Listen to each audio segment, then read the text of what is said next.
It's week 6 of the college football season. Anthony Lombardi, sports head of the Ball State Daily News, joined again with David Polaski, the head chief football reporter. David, the big news this week: quarterback switch. Milas is in. Ozzie Mann's out. Milas has never played a collegiate game before, but what do you think that he's going to bring to the table this week, and what about the quarterback change is going to give Ball State an advantage?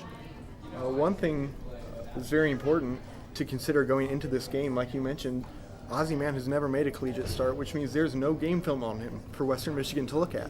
There's no way for them to know what to expect going into this game, which itself is a big advantage for Ball State. The coaching staff decided to make this switch because they felt like Milas could bring more of a spark to the offense. We'll have to wait and see, because none of us really know what to expect or what he could bring, including the Western Michigan defense. Western Michigan has a strong running attack. What is going to be the key for the Ball State defense to kind of slow that down? Well, they really need to make sure they maintain gap control. Western Michigan brings a running back, Javarian Franklin, who is averaging 5.8 yards per carry and 12 touchdowns throughout this season right now. That is second in the MAC, I believe. And after these last couple of games against Army and Toledo, Ball State's running defense has struggled. This is a really good opportunity for Ball State to get back on track. But in order to do that, they need to stay in their gaps and make sure that they are consistent and disciplined enough that they don't let Franklin break off too many big runs. So what is going to be the biggest key for Ball State to get back on the winning track this week? Basically, I think it'll all come down to two things. One, the rush defense, which I've already mentioned, and two, how well can Ball State operate once they start moving deep into Western Michigan territory.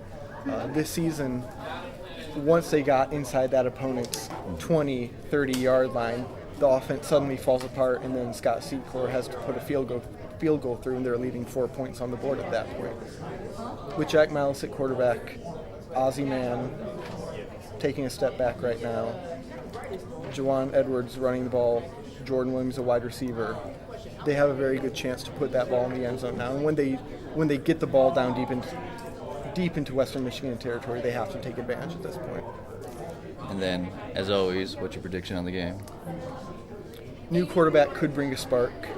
Home game, Ball State kind of has its back up against the wall right now. I think they pull out a close win on homecoming. It is homecoming, so hopefully there'll be some happy folks going home. Well, folks, thank you for joining us this week. As always, join us again next week for CHIRP. You can follow the sports Twitter at DN_sports, and you can follow David at David Polaski. Thanks.